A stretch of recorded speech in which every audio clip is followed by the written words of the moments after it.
Connecticut East This Week is supported by CT Examiner, a multi-award winning online newspaper covering stories from across the state, from politics to business, health, education, and the arts. For just a $20 annual subscription, CT Examiner will let you know what's happening where you live. ctexaminer.com, reporting and supporting what matters.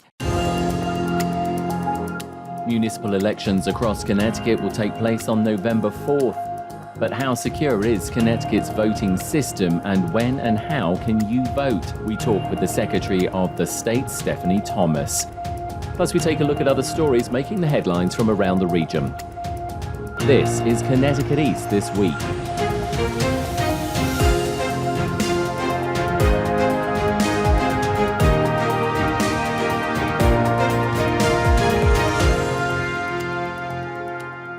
Hello, I'm Brian Scott Smith. On November 4th, local municipal elections will be held across the state. But just how secure is Connecticut's voting system? And should you vote in person on the day or use early voting? Or maybe you need to vote by absentee ballot? I sat down with Stephanie Thomas, the Secretary of the State, whose office is responsible for making sure voting in Connecticut is secure, reliable, and available to everyone who's entitled to vote. Many thanks for joining us, Secretary. Early elections have started, and obviously the elections are now only a few weeks away. Tell us the importance of why people should be voting. People should be voting in every election, of course, but I'm always dismayed that so few people show up for local elections. Here in Connecticut, average turnout is only about 33%. But yet, these are the issues that I hear people talking about the most. Issues like property tax rates, how school funding is being spent, noise ordinances, zoning ordinances, parks and recreation, law enforcement. Yet, so few people turn out to vote in these elections. Just furthering on that comment you've just made, so why does it matter? Why should people be voting? So people should vote so that they can use their voice and express who they would like to see in these roles, whether it's mayor or first selectman or like city council, board of education, board of finance. These are the decision makers who will shape what your municipality looks like for the next 2 to 4 years.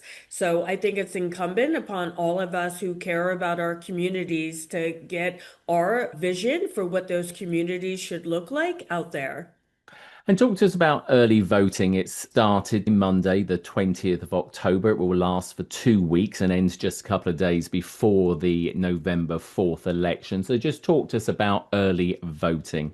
Sure. Early voting is a great reform that, as you may recall, a vast majority of Connecticut voters said they would like. So it started last year. This is our second year. So it's early in-person voting. So anyone who likes going to the poll in person, having that immediate gratification, this is for you. And the reason it's a good reform is when this was being considered in the legislature, we heard from everyone that they wanted it. From seniors who were like, hey, I don't always know my good days from my bad days in advance. People with limited transportation, students, people with busy work schedules.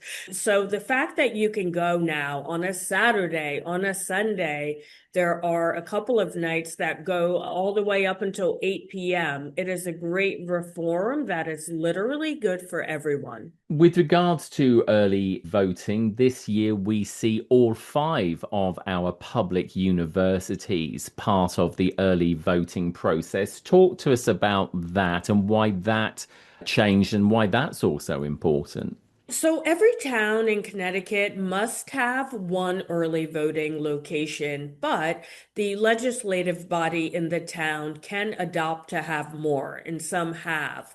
The last session year, the legislature wanted to extend that to the public college campuses, and there's an important distinction there.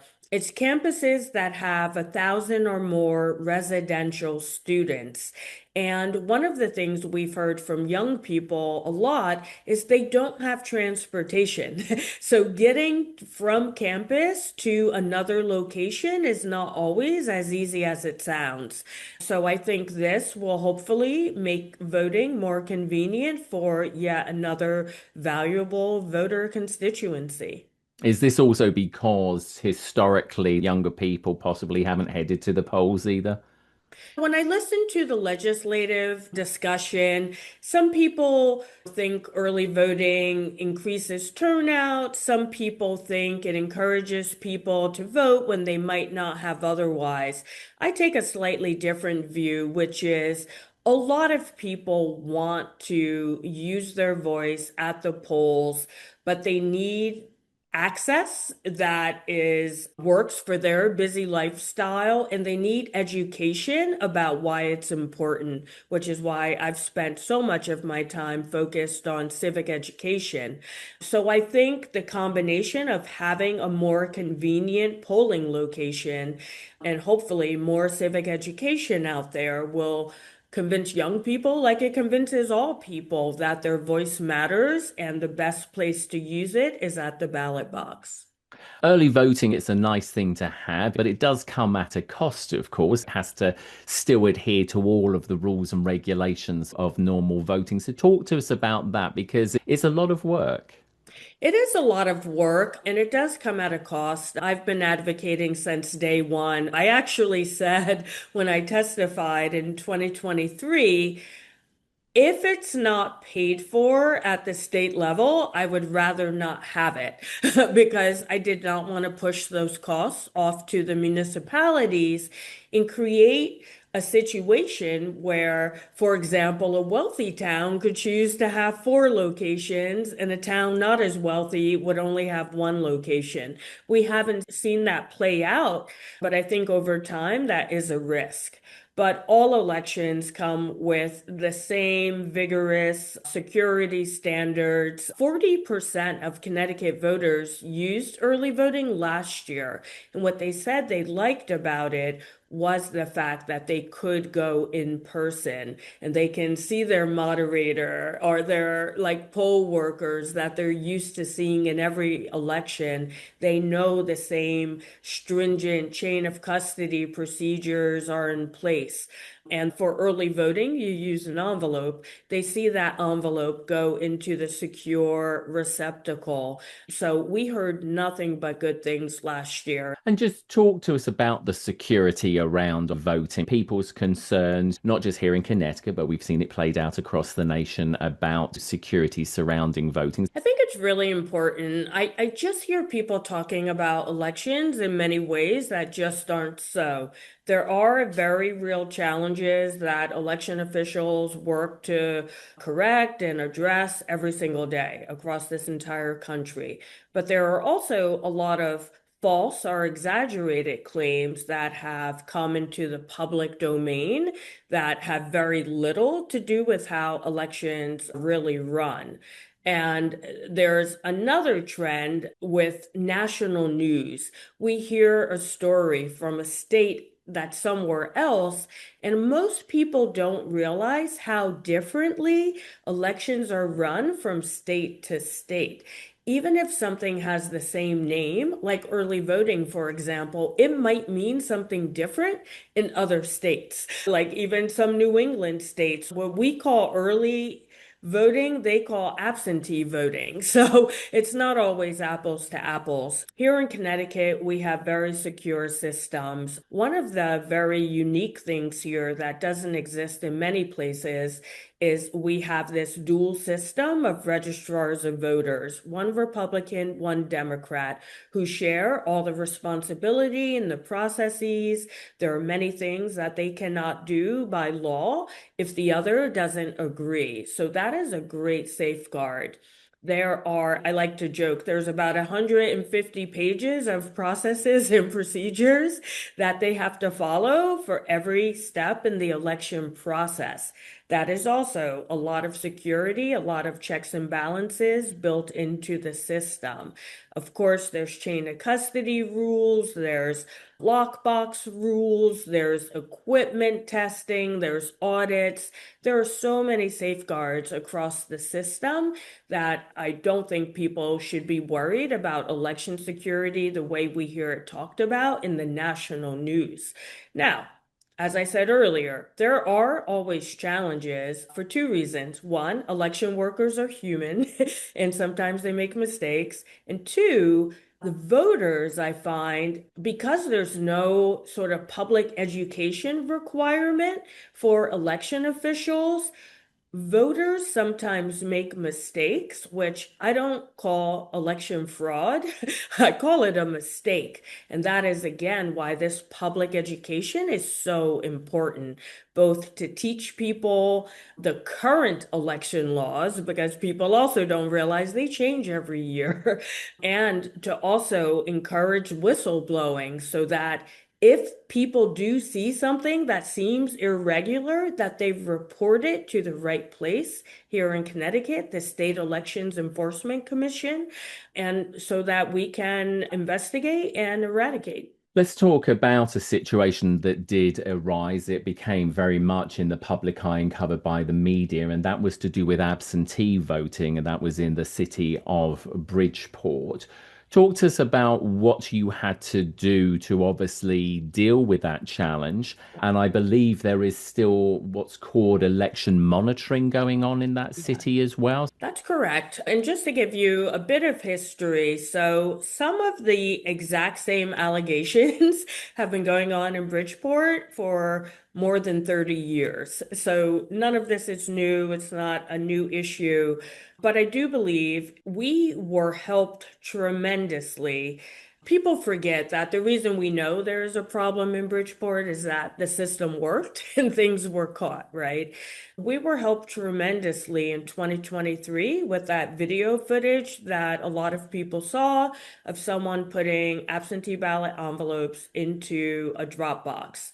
Forgetting that we had that footage because there are cameras on drop boxes, whereas the same thing is not true on the mailbox, for example. So, since I took office, that story came out in the fall of 23. A new election was ordered, and we were given funding to continue what had been ongoing an election monitoring program. But we made significant changes. It used to be a lawyer would sit there, but I felt it was important to diversify the role. So we hired multiple people who were lawyers, but also former election workers like registrars or town clerks. Because if you don't know all the best practices from around the state, it's hard to find certain loopholes. So, over the last couple of years, we have identified a number of loopholes, recommended a half dozen laws, which the legislature has implemented to make the system much safer. A lot of it is very wonky about making the application process a little more stringent, Dropbox cameras, of course, statewide, closing some loopholes for people who needed an emergency absentee ballot, changing how supervised absentee ballot that process works for like people in nursing homes. But one of the changes I'm most excited about that we were able to get adopted this year was using some of that election monitor funding for a bilingual public education campaign. Because we have closed a lot of the loopholes. We have election monitors on the ground, but they cannot be everywhere at once. And when we were out doing community work, we found that voters didn't realize that they couldn't hand their absentee ballot over to like a neighbor or even like an uncle. Because in most of the country, that is legal. It just happens to be against the law here. We just launched a public education campaign, mail, television, radio, bus stations, basically saying if you see something, say something, and this is how you report it. Because until we have more whistleblowers out there, people looking out for community members, family members, I don't think we can fully solve the problem. So I'm very happy with our progress, and we will keep identifying any loopholes and closing them as they come up. I just want to take you back a year or so ago, and this was reported in the press that you were encouraging residents to vote at the polls rather than by absentee ballot. Is that still your view? And if that is, what does that say about the system if our Secretary of State is saying, hey, you should probably really be thinking about doing it in person? That recommendation was in response to a specific loophole, if you will. I'll call it a loophole. When one of the things we did last year was when people applied for an absentee ballot, we made telephone calls like, hey, are you good? Do you know the process? Here's how it works. And we learned in that process that there were people who, and they told our election monitors this, that they either themselves or knew people who were fearful of bringing up, like, hey, I don't think you're allowed to do this. So, what I was saying was, don't feel like you have to put yourself in jeopardy or argue with someone who's standing at your doorstep. I don't want anyone to feel unsafe voting.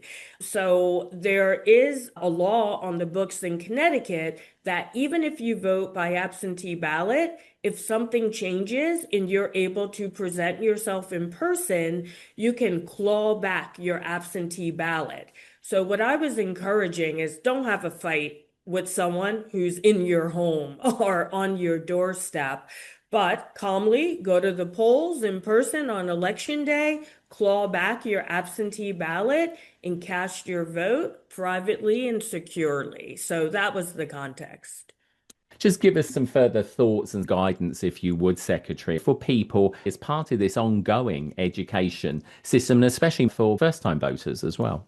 I mean, a lot of people say sometimes, I don't vote because nothing ever changes. But what I have found in this work that apathy is only part of the equation. A lot of people don't vote. They have told me, for example, English might not be their first language. Our young voters have told me this.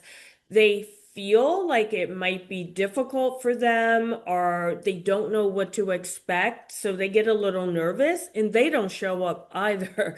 So there's a myriad of reasons why people don't vote. But the one thing I would mention is when people say things don't change, and I give you a statistic that in some towns in Connecticut, only 1 in every 10 voters show up to cast a ballot.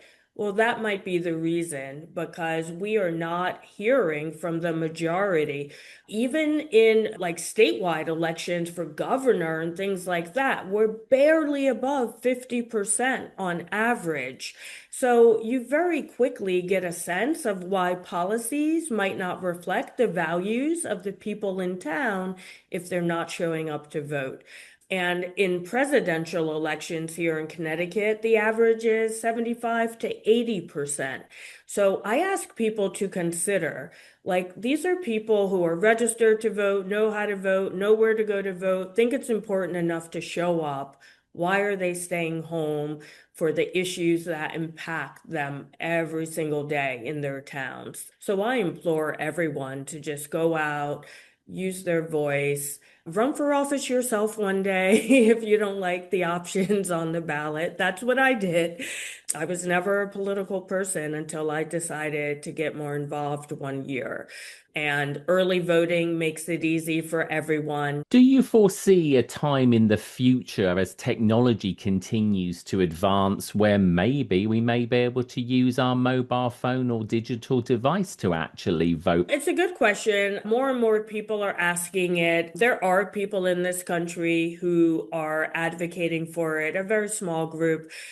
Part of the issue has been that, and this was not always the case in America, but it became the case that to keep voting free from external influence, back in the day, it might have been a party boss or your employer or your spouse who forced you to vote a certain way because it was open to the public. So here in America, we now have secret ballots. No one ever can know how you voted, like which candidates you bubbled in. If you switch to electronic voting, you don't have that guarantee. It's not as secure as an anonymous piece of paper floating out there. So the question I always pose back is, what will America decide as a society is better, having that privacy or having the convenience? And I think future generations will weigh in on that. Why should people stay involved even after an election? Oh my goodness, so important because not one policy is created on election day. And I explain it this way. When I got elected as a state representative, which was my first position in government, I got elected on some issues that I really cared about. And I got to the state legislature, and you know who else was there? 150 other state reps who got elected for issues they really cared about. So we all had to fight it out, right? Like there's limited time and money. So the only way my issue rises to the top is if my constituents show up in public hearings, writing to legislators to say it's also important to them. The election is like the ticket of admission. The other 364 days after that is when policy happens and why we all have to stay involved and weigh in about what we would like to see and what we wouldn't like to see. Secretary of the State, Stephanie Thomas, thank you ever so much for your insight, your guidance about elections here in the state of Connecticut. And thanks for being on the podcast. Thank you for the time. I appreciate it. And if you encounter issues with voting or suspect something might not be as it should, then you can contact the Election Day hotline at 1-866-733-2463 or send an email to elections@ct.gov so the State Elections Enforcement Commission can look into your concern and assist you.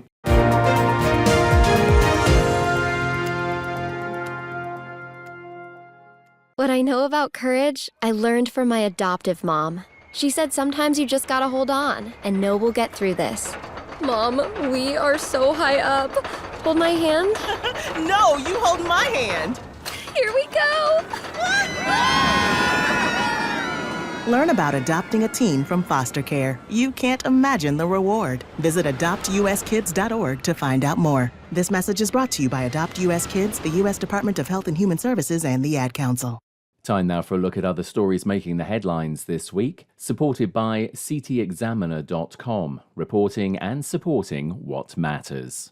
The Connecticut Port Authority has settled a dispute with construction firm Kiewit in the sum of $11.3 million, bringing to an end a disagreement between them over the Port Authority's State Pier project in New London. Michael O'Connor, the executive director of the Port Authority, made the announcement at a recent board of directors meeting. I have signed the settlement agreement, so has Kiewit. With the signed settlement agreement, we will issue the funds to Kiewit in the amount of $11 million plus. That check's ready to go. However, we need the closeout documents to move money into the right account to be able to fund that check. And then they'll be able to have that last payment. And that will conclude Kiewit's contract and any work associated with that company at the State Pier. Kiewit had originally been asking for around $35 million for extra work they said was carried out at State Pier, a figure the Port Authority disagreed with. Port Authority Chairman Paul Whitescarver said the final figure was still within the agreed contract price.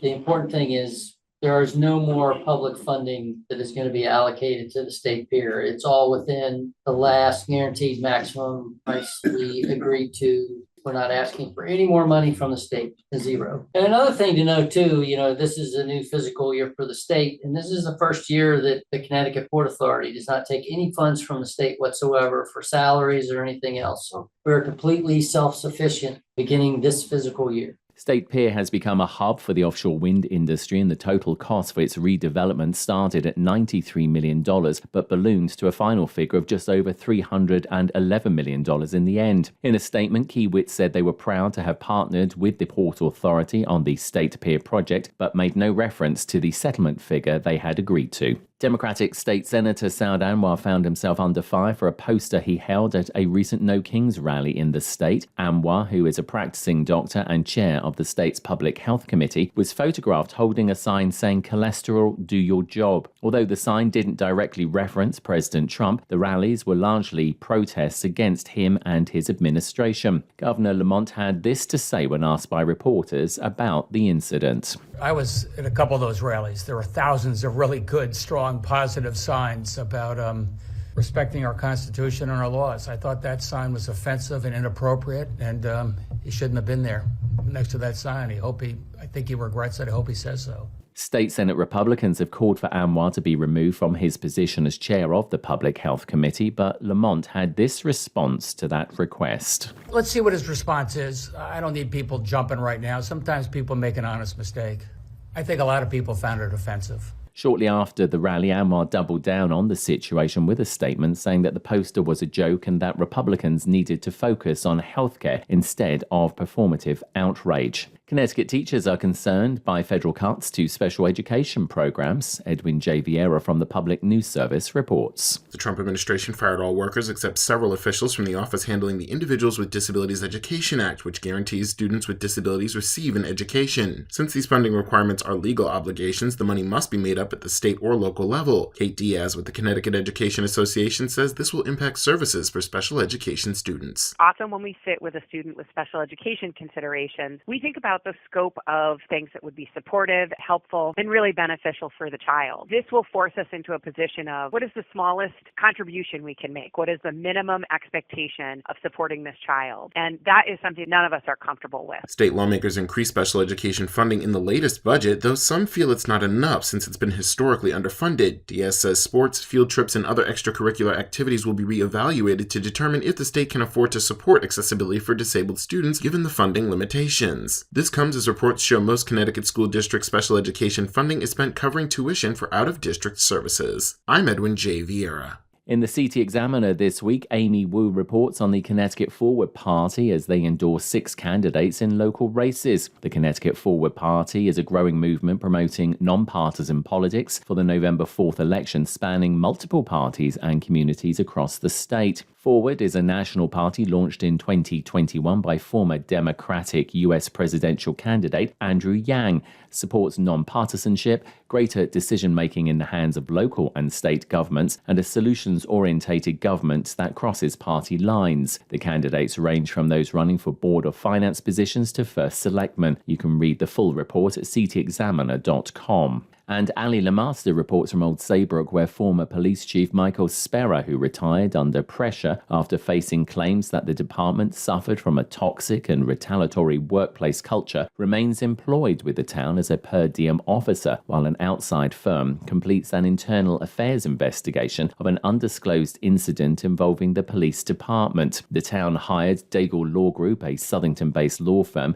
in May of this year to conduct an outside investigation of the incident. So far, 9 Old Saybrook police officers have been interviewed by the firm. First Selectman Carl Fortuna said he would not disclose the nature of the internal affairs investigation until it is concluded. Fortuna also declined to clarify which officers were targeted in the investigation. So far, legal services for the investigation have cost the town nearly $26,000. Read the full story at ctexaminer.com.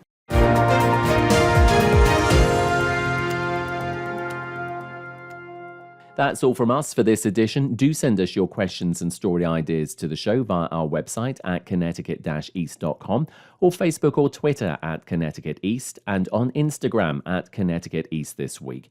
And you can listen to the show again on our social platforms, on demand, and by asking your smart speaker to play Connecticut East This Week podcast.